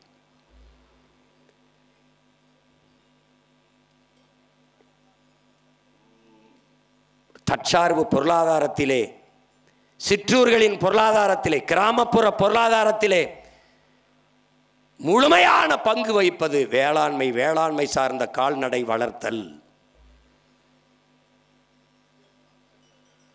மேய்ச்சல் நிலங்களில் மேய்ச்சல் புறம்போக்கு என்று இருந்தது இல்லை. எத்தனை நாடுகளுக்கு நீங்கள் செல்கிறீர்கள்? அருகில் இருக்க கேரளாவுக்கு செல்லுங்கள். காடுகள் இருக்கும், நீர்த்தேக்கங்கள் இருக்கும்.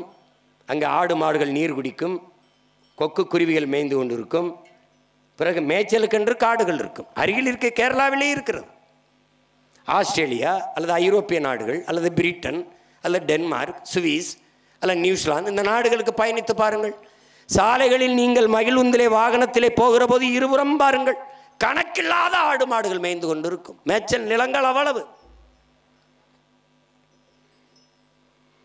ஆனால் இங்கே எங்கே இருக்கிறது? எங்கே இருக்கிறது? அதை பற்றி நமக்கு கவலை எங்கே இருக்கிறது? எங்கே இருக்கிறது? இந்த ஆடு மாடுகள், நீங்கள் தண்ணி தாகம் எடுத்தால் கடையிலே குடுவையிலே வாங்கி குடிக்கிறீர்கள், போத்தலிலே வாங்கி குடிக்கிறீர்கள். இவர்களுக்கு தாகம் வந்தால் எங்கே செல்வார்கள்? எங்கே செல்வார்கள்? காட்டிலே இருக்கிற யானை, புலி, அதற்கெல்லாம் கவலைப்படுகிற நீங்கள் எதற்காக புலி தண்ணீரை தேடி தெருவுக்குள்ளே வருது? கிராமத்துக்குள்ளே புலி புகுந்து விட்டதுங்கிற செய்தி ஏன் வருகிறது? அதை இந்த ஊடகங்களே ஏன் காட்டுகிறார்களே? யானை எதற்காக தெருவுக்குள்ளே இறங்கி தண்டவாளயத்தில் சிக்கி அங்கே கிணத்துக்குள்ளே நீருக்காக குதித்து அடிபட்டு சாகிறது? காட்டு எருமைகள் எதற்காக கிராமப்புறங்களை, நகர் கிராமத்துக்குள் காட்டை விட்டு ஊருக்குள்ளே இறங்கி வந்து எதற்காக தண்ணீரை தேடி கிணத்துக்குள்ளே விழுகிறது? ஒன்றுக்கு முப்புக்கு சப்பில்லாத ஒரு காரணத்தை சொல்லி இந்த தடை திட்டத்தை வாங்க சீமான் கட்சியிலே இருக்கிற திருமுருகன், தீரன் திருமுருகன் தான் போட்டு தடையை வாங்கினார் என்று அவர் தடையை கேட்டார். அறிவார்ந்த தமிழ் சமூக தம்பி தங்கைகளே, என் உயிருக்கு என் உடன் பிறந்தார்களே, என் அருமை பெற்றோர்களே, இத்தனை கேள்விகளை உங்கள் மகன் எழுப்புகிறேனே. அவர் வழக்கு போடுகிற போது எதிர்த்து வாதிட்ட அரசு தரப்பு வழக்கறிஞர் வைத்த வாதம் என்ன? இந்த தர்க்கங்களை செய்து அந்த தடையை தகர்க்காமல் என்ன செய்து கொண்டிருந்தது அரசின் தரப்பு வழக்கறிஞர்கள்? என்ன செய்து கொண்டிருந்தார்கள்?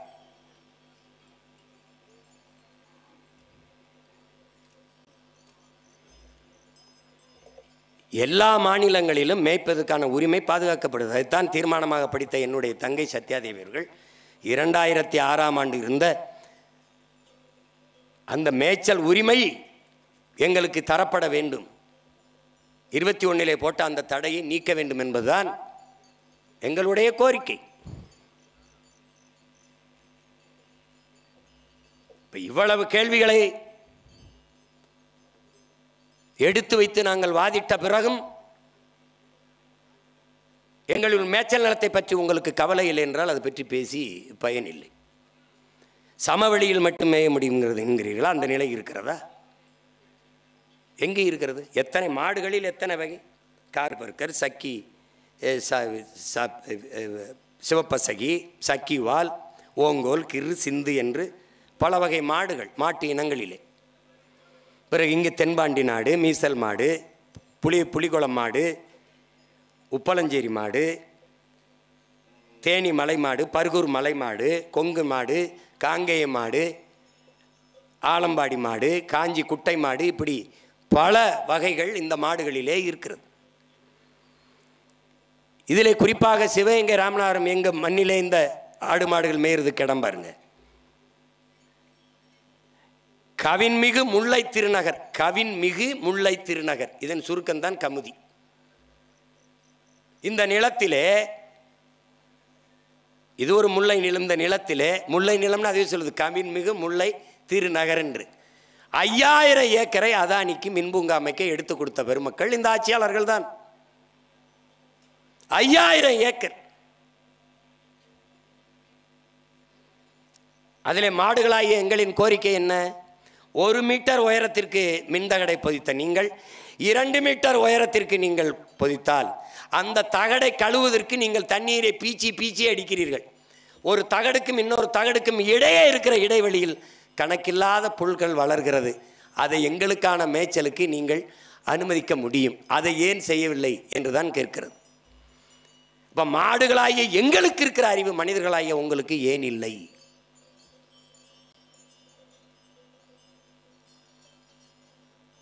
இங்கே கூட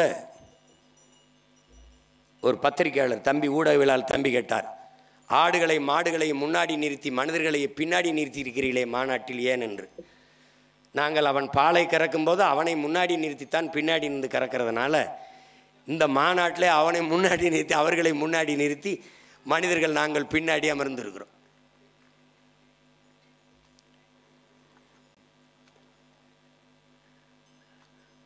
அதனால்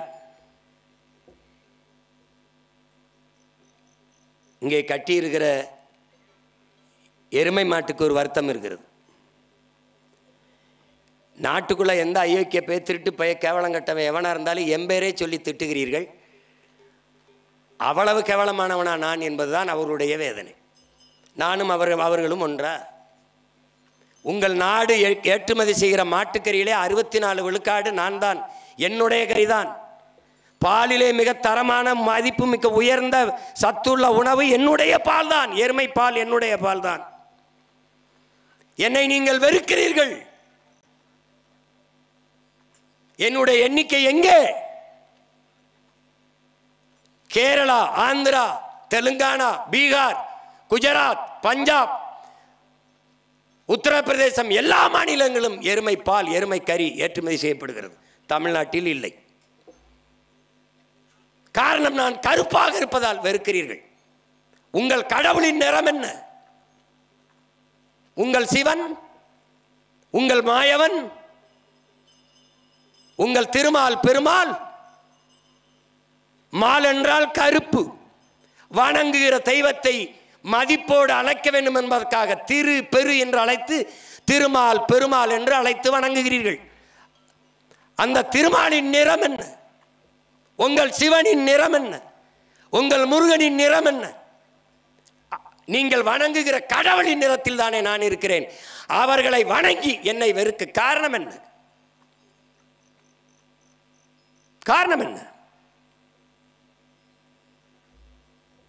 எருமை என்று என்னை இழிவாக சொல்ல உங்களுக்கு இதில் எந்த எருமைக்கு தகுதி இருக்கிறது? உங்களில் யார் எனக்கு இணையானவர்கள் சொல்லுங்கள். எருமை என்றால் வலிமை என்று பொருள். ஒரு முரட்டு மகனை பார்க்கிறது தள்ளி நில்லடா எருமை என்று சொல்கிறீர்கள். அப்படி என்றால் என்ன பொருள்? அவன் வலிமையானவன் என்று பொருள்.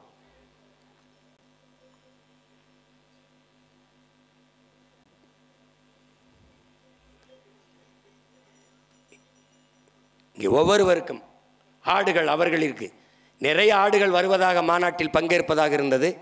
மழை பெய்ததனால் அவர்கள் வர முடியவில்லை.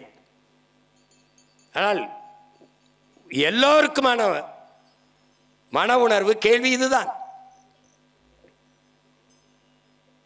எந்த விருந்தில் எங்கள் கறி இல்லாத நீங்கள் இருக்கிறீர்கள்? பிரியாணி என்றால் எச்சி ஊற வந்து உண்கிறீர்கள் இலைகள் போட்டு. பிரியாணி என்றால் எங்களுடைய கறி இல்லாத உங்களுக்கு எந்த விருந்து இருக்கிறது? எலும்பில்லாத சுக்கா வேண்டும் என்று பக்காவா கேட்டு திங்கிறீர்களே.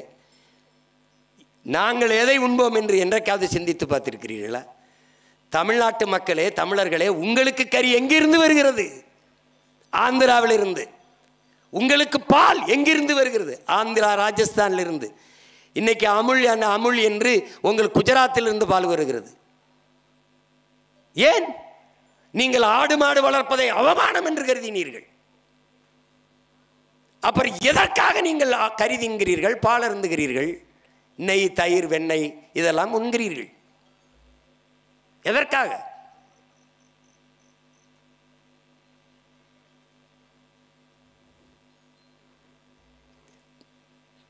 ஆடு மாடு வளர்ப்பதை அரசு பணியாக்கும் என்றால் சிரிக்கிறீர்கள். இந்த மண்ணிலே ஒரு மகத்தான தலைவன் இருந்தான், காமராஜர் என்று. அவன் மாதவரத்திலே பால் பண்ணை கொண்டு வந்தான். அங்கே வேலை பார்த்த எல்லாரும் அரசு வேலை தானே பார்த்தீர்கள். அப்போது ஆடு மாடு வளர்த்தா அது என்ன பால் விற்கிறதுக்கு நாங்கள் வரமாட்டோம் என்று. டாஸ்மார்க்கில் சாராயம் ஊற்றி கொடுக்கிற, சரக்கு ஊற்றி கொடுக்கிற வேலையை அரசு வேலை என்று பார்க்கிற நீங்கள் உலகத்திற்கு உணவு கொடுக்கிற, பால் கொடுக்கிற, கறி கொடுக்கிற எங்களை வளர்ப்பது அவமானம் என்று நினைக்கிறீர்கள். எவ்வளவு பெரிய கொடுமை! ஆடு மாடுகள் எங்களுக்கு வைத்தியம் செய்கிற மருத்துவர், விலங்கியல் மருத்துவர் அரசு மருத்துவராக இருக்கலாம். ஆனால் ஆடு மாடு மேய்க்கிற எங்கள் மேய்ப்பர்கள் அரசு பணியாளர்களாக, அரசு ஊழியர்களாக இருக்கக்கூடாது என்றால் எப்படிப்பட்ட மனநிலை உங்களுடையது? எப்படிப்பட்ட மனநிலை? பொறியியல் படிக்க வேண்டும் என்கிற, படித்துவிட்டு தமிழ்நாட்டு சட்டசபையிலே படித்தது இருக்கிறது. 400 பேர் வாயில் காவலர் வேலைக்கு விண்ணப்பித்திருக்கிறார்கள் என்று, வாட்ச்மேன் வேலைக்கு.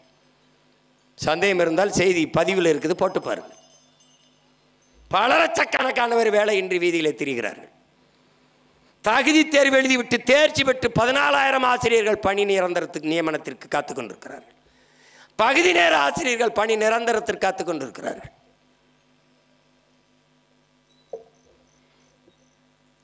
சாப்ட்வேர் இண்டஸ்ட்ரியின் பிதாமகன் பில் கேட்ஸ் 2,20,000 ஏக்கர்லே வேளாண்மை செய்கிறான் அமெரிக்காவில். ஏன்? அவனுக்கு தெரியும் சாப்ட்வேரில் வேலை செய்தாலும் சாப்பிட்டு போய் தான் வேலை செய்ய முடியும் என்று. எதற்காக இத்தனை லட்சம் ஏக்கரில் விவசாயம் செய்கிறீர்கள் பில் கேட்ஸ்? அங்குதான் நிரந்தர பொருளாதாரம் இருக்கிறது, அங்குதான் எல்லோருக்கும் வேலை கொடுக்க முடியும் என்கிறார். இந்த மண்ணிலே இருந்த நம்ம அன்பிற்குரிய நடிகர் அண்ணன் நெப்போலியன் 500 ஏக்கரில் வெறும் புல் வளர்க்கிறான். புல், இந்த மாட்டுக்கும் போடுற தீவனத்திற்கு புல் வளர்க்கிறான். அதிலேயே பல லட்சம் ரூபாய்களை பொருளாதாரமாக ஈட்டுகிறார். எங்கு பொருளாதாரம் இருக்கென்று தெரியாத பைத்தியக்கார இடத்துல, அறிவற்றவர்கிட்ட நாட்டை கொடுத்து விட்டு சாராயத்தை குடித்து செத்து போகிறார். காவலன் அடிச்சு செத்தால் 5 லட்சம், கள்ளச்சாராயம் குடிச்சு செத்தால் 10 லட்சம். நாட்டை எப்படி வழிநடத்தி செல்கிறார்கள் என்று அறிவார்ந்த மக்கள் நீங்களாவது சிந்தியுங்கள். மேய்ச்சல் காட்டை எங்கள்கிட்ட கொடுங்கள். இல்லை என்றால், ஓட்டுரிமை இருந்தால்தான் மதிப்பீர்கள் என்றால் எங்களுக்கு ஓட்டுரிமை கொடுங்கள். இதுதான் ஆடும் மாடுகளும் நமக்கு வைக்கிற கோரிக்கை. உங்களால் நல்ல தலைவர்களை தேர்வு செய்ய முடியவில்லை, எங்களுக்கு ஓட்டுரிமை கொடுங்கள். அப்ப நாங்களாவது நல்ல தலைவர்களை தேர்வு செய்கிறோம் என்பதுதான் ஆடு மாடுகளும் இந்த மாநாட்டில் முன்வைக்கிற கோரிக்கை. அறிவார்ந்த தமிழ் சமூக மக்கள், ஆடு மாடுகளும் அற்ப உயிர்கள் என்று கருதி விடாதீர்கள். கேடில் விழிச்செல்வம் கல்வி ஒருவருக்கு மாடல்ல மற்றவை என்று வள்ளுவ பெருமகனார் பாடியது. எங்களுடைய தந்தை, எங்களுடைய பெரிய தகப்பன் நம்மாழ்வார். ஏன் எங்களுக்கு அவன் பெரிய தகப்பன்? என் தந்தை, என் அப்பன் என்னை பெற்றான், என்னை காத்தான். என் பெரிய தகப்பன் நம்மாழ்வார் இந்த மண்ணை பெற்றான், மண்ணை காத்தான். அதனால் அவன் எங்களுக்கு பெரிய தகப்பன். இயற்கை வேளாண் பேரறிஞன். தமிழ்நாட்டிலே அந்த தகப்பனை ஒவ்வொரு இடத்திலும் கொண்டு போய் சேர்த்து கொண்டிருக்கிற பிள்ளைகள் நாங்கள். அவன் சொல்லுகிறான், வள்ளுவ பெருமகன், நம் மூதாதை, கல்விதான் மானுடனுக்கு செல்வம். கல்விதான், கல்வி ஒருவருக்கு, கேடில் விழிச்செல்வம் கல்வி ஒருவருக்கு. முடிச்சிட்டான், அதான்டா செல்வம். ஆனால் மாடும் செல்வம். அதனால வீட்டுக்கு வர்ற பெண்ணை செல்வ மகள் என்பதால் மாட்டு பெண் என்று அழைக்கிறது காரணம். மாடு என்றாலே செல்வம் என்று பொருள். மாடு என்ற சொல்லுக்கு செல்வம் என்று பொருள். மாடு மாடல்ல, செல்வம். நம் வாழ்க்கையலோடு, நம் வாழ்வியலோடு, நம் கலாச்சாரம் பண்பாட்டோடு இணைந்து இருக்கிற ஈடு இணையற்ற உயிர்கள் தான் இந்த ஆடு மாடும் என்பதை எண்ணரும் தம்பி தங்குகள், இளைய தலைமுறை தமிழ் பிள்ளைகள் மறந்துவிடக்கூடாது. எதற்காக இவ்வளவு நேரம் பேசிக் கொண்டிருக்கிறோம்? அவன் என் பாட்டன், என் தாத்தன், என் அப்பன், அவர் என் அண்ணன் நம்மோடு உழைத்து நமக்கு உணவை தந்தான். நம் நெல்லுக்கும் செடிக்கும் எல்லாற்றுக்கும் உரத்தை தந்தான். நம் தாய் நமக்கு ஓரிரு ஆண்டுகள் பால் ஊட்டினால் இன்று வரை நம்முடைய பசு மாதா, பசு தாய் கோ மாதா நமக்கு பால் ஊட்டி கொண்டிருக்கிறார். அந்த தாய்க்கு நாம் செய்ய வேண்டிய கடமைக்காகத்தான், அவளுக்காக, அவளுடைய மேய்ச்சலுக்காக நிலம் வேண்டும் என்று நாம் போராடி கொண்டிருக்கிறோம்.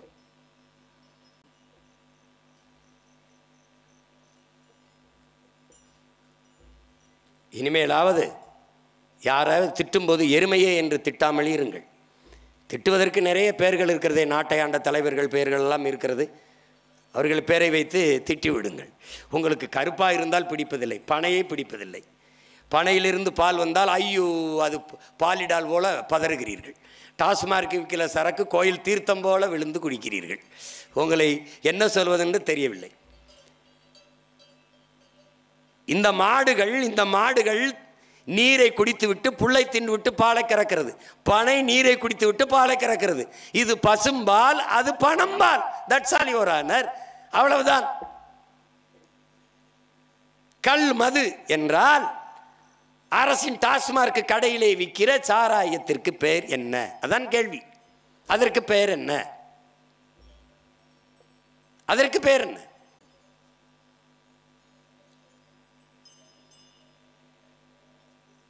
இவர்கள் நம்மளோடு தர்க்கத்திலே வாதிட்டு வெல்ல வரமாட்டார்கள், மோத வரமாட்டார்கள். வாதத்தில் தோற்பவன் அவதூரை கையில் எடுப்பான் என்பார்கள். இவர்கள் அவதூரை கையில் எடுப்பார்கள். இப்போது இவர்கள் பேசுகிற பேச்சென்ன? இதெல்லாம் தேவையா? ஆடு மாடுகளுக்கெல்லாம் மாநாடு தேவையா? நாம் பிஜேபி வந்துவிடக்கூடாது என்று மோதி கொண்டிருக்கும் போது, சண்டை போட்டு கொண்டிருக்கும் போது ஆடு மாடுகள் மாநாடு தேவையா? யார் சண்டை போடுறா? திமுக. எதுக்கு? பிஜேபி உள்ள வரக்கூடாதுங்கிறதுக்கு. இந்த ஈடி ரைடு வரும்போது ஓடி போனது யாரு? நம்மளா பிஜேபி? இவங்களா? ஈடி ரைடு வந்தபோது எதிர்த்து போராடி நிறுத்தினீர்களா, இல்லை நேர போய் பார்த்து கெஞ்சி கொஞ்சி நிறுத்தினீர்களா? ரைடு வந்தார் தெரியுது, வந்தாங்க தெரியுது. அமலாக்கத்துறை சோதனை வந்தது, ஈடி ரைடு வந்தது. இது என்ன ஆனது? ஏன் அப்படி சத்தமெல்லாம் நின்றுச்சு? இடையில் நடந்தது என்ன? எல்லாரும் கேட்டுப்பாருங்க. இன்னும் இவர்கள் நம்ப சொல்லுகிறார்கள் நாங்கள் பிஜேபியை வரவிடாமல் எதிர்க்கிறோம் என்று. எங்கே இருக்கிறது பிஜேபி? எங்கே இருக்கிறது? திமுகவோடு பல கட்சிகள் கூட்டணி வைத்திருக்கிற போது அதிமுகவோட அது ஒரு கட்சியாக ஓரத்தில் நிற்குது. அது வந்துடும். இது ஒரு கண்ணுக்கு தெரியாத எதிரி அடிக்க ஊரை திரட்டி ஓடின கதையா இவங்க 60 இதே பூச்சாண்டியை காட்டிக்கொண்டே இருக்கிறார்.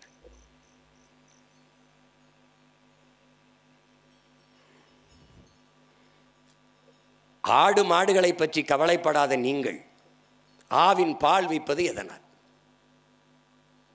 ஆவின் பால் விற்கிற அரசிடத்திலே நாங்கள் எழுப்புகிற கேள்வி, ஆ எங்க? ஆ என்றால் பசு, கோ என்றாலும் பசு. உங்களுக்கு தெரியுமா என் உடன் பிறந்தார்களே? உங்களுக்கு தெரியுமா? தமிழ்நாட்டில் பால் பொட்டணத்தில் எடுத்து பாருங்கள், முழுக்க முழுக்க ஆங்கிலத்திலும் தங்கிலீஷிலும் இருக்கிறது. முதலில் மாட்டு மடுவை போட்டு பால் பொட்டலம் இருந்தது. இப்போது ஐயா கருணாநிதி அவர்கள் படமும் ஐயா ஸ்டாலின் படமும் இருக்கிறது. பால் அப்போ எங்கிருந்து வருகிறது? உங்களுக்கு எங்கிருந்து வருகிறது? அதை நாம் திட்டிய பிறகு எடுத்தார்கள். மாடு வளர்ப்பது அவமானம் என்று கருதுகிற நீங்கள் எதற்காக பாலை குடிக்கிறீர்கள்? எதற்காக பாலை குடிக்கிறீர்கள்? பால் இல்லாது கறி இல்லாது விருந்தேது? விருந்தேது? உங்களுக்கு கொண்டாட்டம் ஏது? பண்டிகை ஏது? பொங்கல் என்றால் 1 கோடி ஆடு வித்தது, 2 கோடி ஆடு வித்தது, 3 கோடிக்கு வியாபாரம். அதையெல்லாம் வெட்கமில்லாமல் சொல்கிறீர்களே. அங்குதானே வேளாண் குடிமகனின் பொருளாதாரம், அங்குதானே அவனுடைய வாழ்வாதாரம், அங்குதானே சிற்றூர்களின் பொருளாதார வளர்ச்சி, கிராமப்புற பொருளாதாரம். சிற்றூர்களின் கிராமப்புறங்களின் பொருளாதாரத்தை வளர்த்தெடுக்காமல் ஒரு நாட்டின் பொருளாதாரத்தை சமவிகிதத்தில் எப்படி உங்களால் வளர்த்தெடுக்க முடியும்? எப்படி முடியும்? வேளாண்மை செய்வது இழிவு, ஆடு மாடு வளர்த்தல் இழிவு, நாட்டுக்கோழி வளர்த்தல், பட்டுப்பூச்சி வளர்த்தல், நெசவு செய்தல் எல்லாம் இழிவு, மீன் பிடித்தல் இழிவு, ஆடு மாடு வளர்த்தல் அது குலத்தொழில், பனை ஏறுதல் அது குலத்தொழில், மீன் பிடித்தல் அது குலத்தொழில், நெசவு செய்தல் அது குலத்தொழில் என்று சொல்கிற அவனை பார்த்து நான் கேட்கிறேன், உன் குலத்தொழில் எது? உட்கார்ந்து தின்ட்டு சாகிறதாடா யோக்கிய பயலே, உன் குலத்தொழில் எது? இது தொழிலடா, என் பண்பாடடா, என் கலாச்சாரமடா, என் வாழ்வியல் முறை, வாழ்க்கை முறை. உயிர் வளர்க்கும் உயிர் காக்கும் உணவை கொடுப்பவன் உழவன், அவன் உயிரை காப்பவன். உடையை கொடுத்து மானத்தை காப்பவன் நெசவாளன்.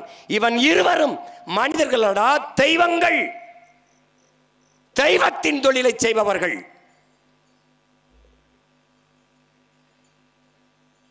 அதை புரிந்து கொள்ள வேண்டும். மாயோன் மேய காடுரை உலகு, வேந்தன் மேய தீம்புணல் உலகு. எங்கள் தொல்காப்பியம் பாடுகிறது,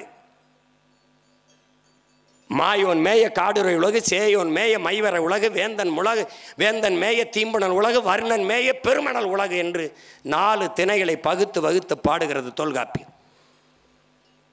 அப்படி காடும் காடு சார்ந்த இடத்திலே வாழ்ந்த மக்கள் எங்கள் ஆயர்குடிகள். கோன் 2வது வரும் தாய்க்குடி, 3வது வரும் தாய்க்குடி. மருது நிலத்திலே வாழ்ந்த நாங்கள் வேளாளர்கள். வேளாண்மை செய்ததால் வேளாளர்கள்.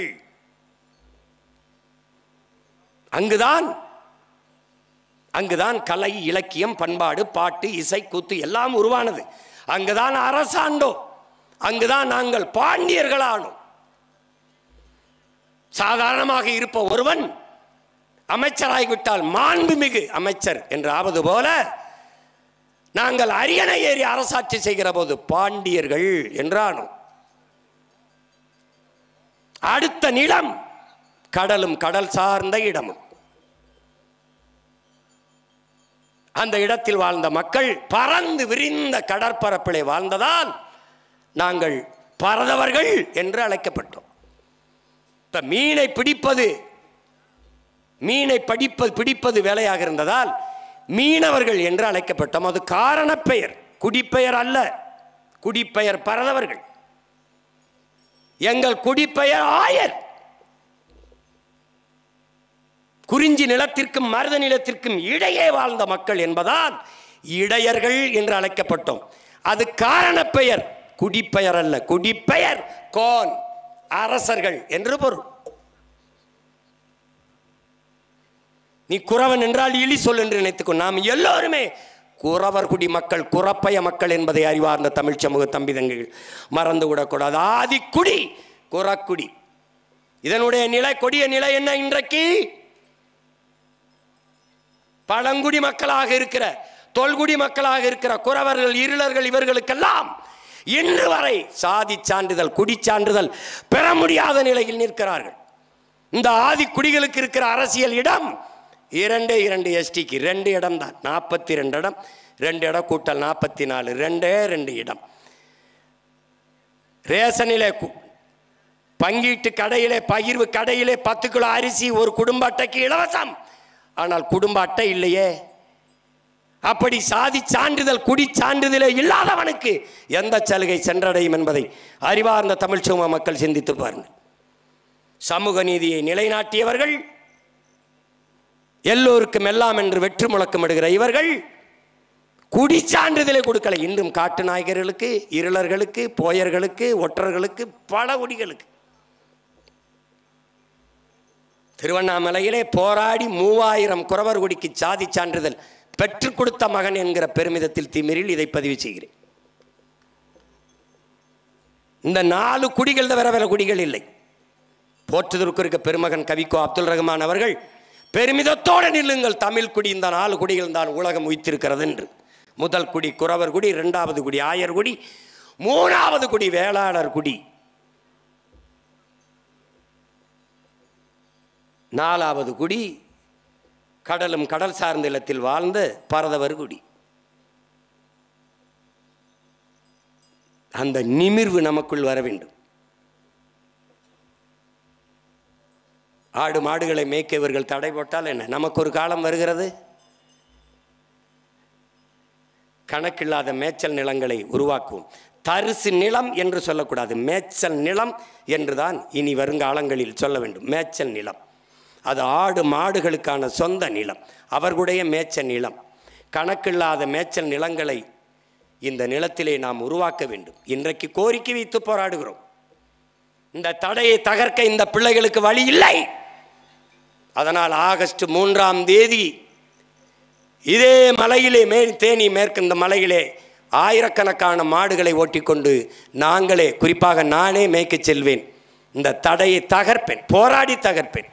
இழந்துவிட்ட உரிமையை பிச்சை கட்டு பெற முடியாது, போராடித்தான் பெற்றாக வேண்டும் என்று புரட்சியாளர் அண்ணல் அம்பேத்கர் நமக்கு கற்பித்திருக்கிறார். எங்களுக்கு இருக்கிற ஒரே வழி, அதிகாரமற்ற எளிய பிள்ளைகள் எங்களுக்கு இருக்கிற ஒரே வழி, இறுதி வழி போராடி போராடி தகர்ப்பது ஒன்றுதான். ஒவ்வொரு நாளையும் உணதாக்கு, எவரையும் சம உணர்வுடன் சந்தி. நீ பட்டறை கல்லானால் அடி தாங்கு, நீயே சம்மட்டியானால் ஓங்கி அடி என்கிறார் நம்முடைய அறிவியல் அடையாளம் ஐயா அப்துல் கலாம் அவர்கள். நாங்கள் பட்டறை கல்களாக இருந்து பல ஆயிரம் ஆண்டுகளாக அடி வாங்கிவிட்டோம். இப்போது சம்மட்டியாக மாறி அடித்து நொறுக்க வேண்டிய தேவை வந்துவிட்டது. அந்த சம்மட்டி அடியைத்தான் ஆகஸ்ட் 3ஆம் தேதி எந்த தடை இருக்கிறதோ, எந்த வனக்காவலர் அவரை மலையில் இருந்து நுழைய விடாமல் கீழே தோள்பட்டை பிடித்து தள்ளினாரோ, அதே அடிவாரத்திலே பிரபாகரன் மகன் இந்த வார் வீரன் அழகுமுத்துக்கோனின் பேரன் அந்த இடத்திலிருந்து மாட்டை ஓட்டிச் செல்கிறேன். எவர் தடுப்பார் என்று பார்ப்போம். வழக்கு இல்லை என்றால் விடியாது கிழக்கு என்ற கோட்பாட்டை கொண்டவர்கள். தடை என்றால் அதை உடை, சிறை என்றால் அதை நிறை. இதுதான் எங்கள் கோட்பாடு. இதற்கெல்லாம் அஞ்சுகிறவன் ஒரு வீர மறவனாக, ஒரு போராட்டக்காரனாக இருக்கவே முடியாது.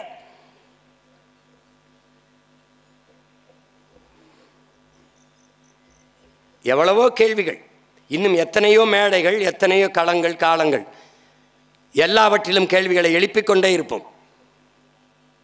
இவை மிகவும் உணர்வுள்ள உயிர்கள். இதற்கே 3-4 நாட்கள் பயிற்சி கொடுத்து அவர்களை இருக்க வைத்திருக்கிறது. மிகவும் பயந்தோம்.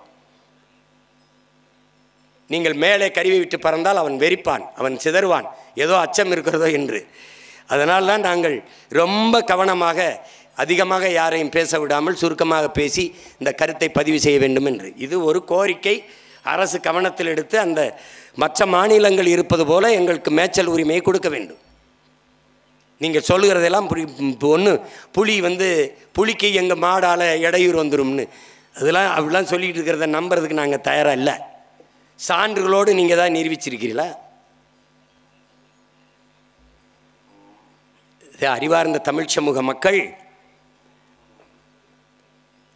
எங்களுடைய போராட்டத்தில் மாடு ஆடுகளின் மாநாட்டில் அவர்கள் எழுப்பிய கேள்விகள் உங்களுக்கு நியாயம் என்று பட்டால் எங்கள் பக்கம் நில்லுங்கள். இல்லை என்றால் எப்போதும் போல எங்களை புறந்தள்ளுங்கள்.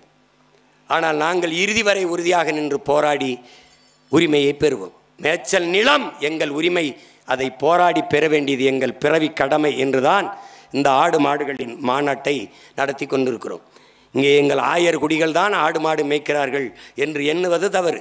எல்லா சமூகங்களும், தமிழ் சமூகத்தில் எல்லா சமூகங்களும் ஆடு மாடு மேய்க்கிறார்கள். எல்லா சமூகங்களும் ஆடு வளர்க்கிறார்கள், மாடு வளர்க்கிறார்கள். அவர் எல்லாருக்குமாகத்தான் இந்த மாநாட்டை இந்த மண்ணிலே நாங்கள் நடத்தி கொண்டிருக்கிறோம். இந்த மாநாட்டை நடத்துவதற்கு பெரிதும் உதவியாக இருந்த என் உயிர் தம்பி ராஜீவ்காந்தி என்கிற இளஞ்செழியன், என்னுடைய தம்பி இந்த இங்கே பொறுப்பாளருக்கு அருண் ஜெயசீலன், சோமு, என்னுடைய தம்பி நாவுக்கரசு, சிவானந்தம், இந்த முதன்மை தளபதிகள், என்னுடைய தம்பி சுரேஷ் போன்ற தம்பிகள் எல்லோரும் அரும்பாடு ஆற்றினார்கள். இனியன் ஹக்கீம் போன்ற என் அன்பு தம்பிகள் எல்லாம் அரும்பாடு ஆற்றி இந்த மாநாட்டை நடத்தியிருக்கிறார்கள். உழவர் பாசறையினுடைய மாநில செயலாளர் என் தம்பி செங்கண்ணன், உழவர் பாசறை தலைவர் உழவர் சின்னான் போன்ற பெருமக்கள் எல்லாம் இதில் அரும்பாடாற்றி இதை உழைத்திருக்கிறார்கள். இந்த மாநாட்டை நடத்துவதற்கு எங்களுக்கு ஒத்துழைத்த ஆயர் குடிகள், எங்களுடைய மேய்ப்பர்கள் எல்லோருக்கும் என்னுடைய அன்பும் நன்றியும், இங்கே இவ்வளவு நேரம் பொறுமை காத்திருந்த ஊடகவியலாளர்கள் எல்லோருக்கும் என்னுடைய அன்பும் நன்றியும். இறுதியாக ஒரே ஒரு கேள்வி. என்னரும் பசுமாதா என்னையே முறைத்து பார்த்து கொண்டிருக்கிறாள். அவள் கேட்க நினைக்கிற கேள்வியை உங்களிடத்தில் கேட்கிறேன். இந்த கேள்விக்கும் எனக்கும் எந்த சம்பந்தம் இல்லை. அவள் கேட்கிறாள், எங்கள் மூத்திரத்தை குடித்த பிறகுமா உங்களுக்கு அறிவு வரவில்லை என்று கேட்கிறாள். இதை நான் கேட்கவில்லை, அவள் கேட்க சொல்கிறார், கேட்கிறேன். இன்னும் ஒருவரை சொல்கிறேன், எங்கள் மூத்திரத்தை குடிச்சு மாடா உங்களுக்கு அறிவில்லை. நன்றி, வணக்கம். நாம் தமிழர்.